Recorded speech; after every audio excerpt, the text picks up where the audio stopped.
Assalamualaikum warahmatullahi wabarakatuh. Anak-anakku yang kelas 10, hari ini Bu Erni akan menunjukkan terkait alat-alat yang biasa digunakan dalam pengukuran. Jadi pengukuran itu biasanya ada pengukuran panjang, massa, waktu, dan lain sebagainya.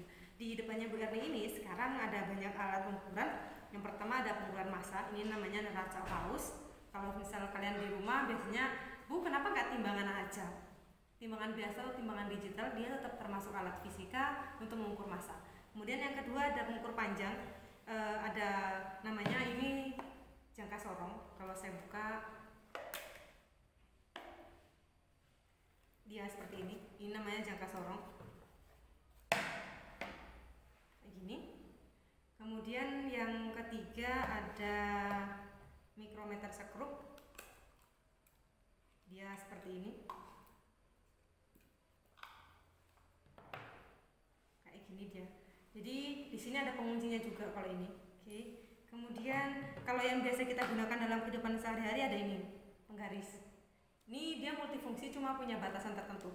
Jadi setiap alat di sini dia multifungsi cuma punya batasan.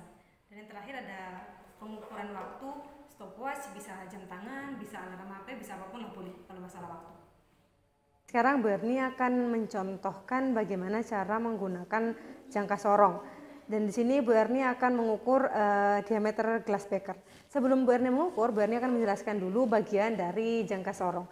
Yang ini, atas ini merupakan rahang dalam. Jadi untuk mengukur diameter dalam suatu benda. Kemudian yang bawah, yang ini, yang dua di bawah ini merupakan rahang luar, yaitu untuk mengukur diameter luar. Kemudian yang di bawah sini, ini adalah untuk mengukur kedalaman gelas, kedalaman benda apapun. Tapi ada batasannya, tentu hanya sebatas 15 cm. Kemudian yang ini kan di sini ada dua skala ya, Ananda semuanya ya. Yang skala utama yang panjang tangan Bu Erni ini merupakan skala utama. Sedangkan yang di sini yang diapit, skala pengapit ini namanya skala noneus. Perhatikan baik-baik, yang ini yang panjang itu merupakan skala utama, sedangkan yang mengapit yang panjang itu merupakan skala noneus. Oke, jadi sekarang Bu Erni akan mencoba mengukur diameter luar suatu gelas. Ini kan rahangnya sudah Bu Erni buka ya, rahang luarnya. Sekarang kita ukur, kita paskan, ternyata masih belum bisa dibuka, jadi kita tarik lagi. Oke, sudah segini, kita paskan, sudah segini, pas.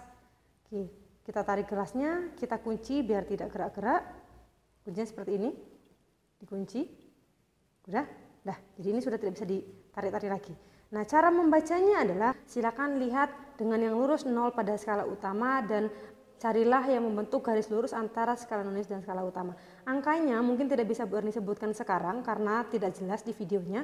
Nanti di media pembelajaran yang lain Bu Erni akan sertakan GIF-nya yang sangat banyak. Itu yang pertama. Lalu untuk mengukur kedalaman bagaimana Bu? Ya, kita buka lagi kuncinya. Kita buka kuncinya, kemudian kita tarik. Seperti ini, kemudian kita anggap dia segini. Oke, yaudah Ananda semuanya silakan dibaca penunjukannya berapa. Cara membaca skalanya akan sama dengan nanti ketika Bu Erni mengirimkan GIF-nya. Oke, hanya itu untuk jangka sorong. Kita coba lagi nanti yang mikrometer sekrup. Ini merupakan mikrometer sekrup sama dengan jangka sorong tentunya. Dia di sini punya dua skala. Yang pertama di sini yang di jari telunjuk Bu Erni namanya skala utama. Sedangkan di ini yang Bu Erni putar-putar ini merupakan skala noneus. Cara membacanya bagaimana Bu? Dia ini digunakan untuk mengukur diameter ya. Sekarang kalau Bu Erni contohkan, mungkinkah Bu Erni bisa mengukur diameter gelas beker ini? Kan tidak mungkin. Berarti setiap alat ukur punya batasan tertentu.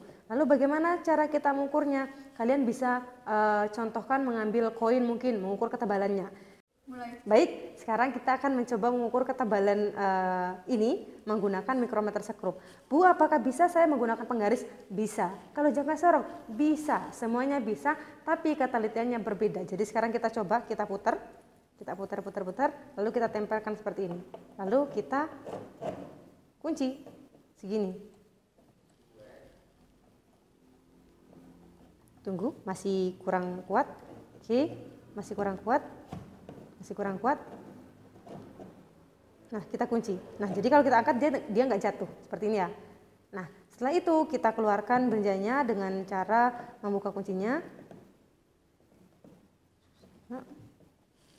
Oke, Jadi kita lihat skala utama itu yang mana? Skala utama yang tadi Bu Erni tunjuk pakai jari telunjuk kayak ini. Nah, karena di sini pasnya di angka 20, maka nilai skala utamanya 20. Kemudian untuk skala noniusnya bagaimana? Lihat skala noniusnya yang lurus. Yang terakhir lurus dengan ini loh, garis tengah ini. Garis tengah ini lurus di angka mana?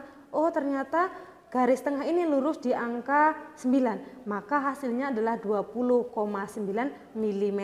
Begitu ya caranya ya. Jadi nanti tinggal dijumlah saja 20 ditambah 9, 0,9 maksud saya, 20 ditambah 0,9 jadinya 20,9.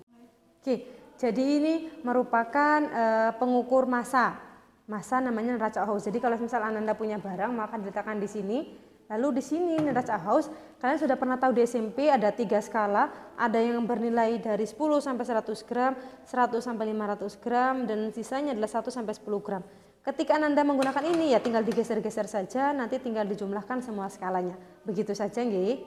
Ya, begitulah cara ketika kita mau menggunakan suatu alat dalam pengukuran. Intinya begini anak-anak, ketika kalian mengukur panjang, kalian bisa menggunakan penggaris, bisa menggunakan jangka sorong, bisa menggunakan mikrometer sekrup, namun tetap ada batasannya, begitu nggih. Jika memang Ananda nanti belum paham, nanti akan Bu Erni sertakan banyak GIF sehingga Ananda bisa melihat sendiri. Oke, sekian dari Bu Erni. Wassalamualaikum warahmatullahi wabarakatuh.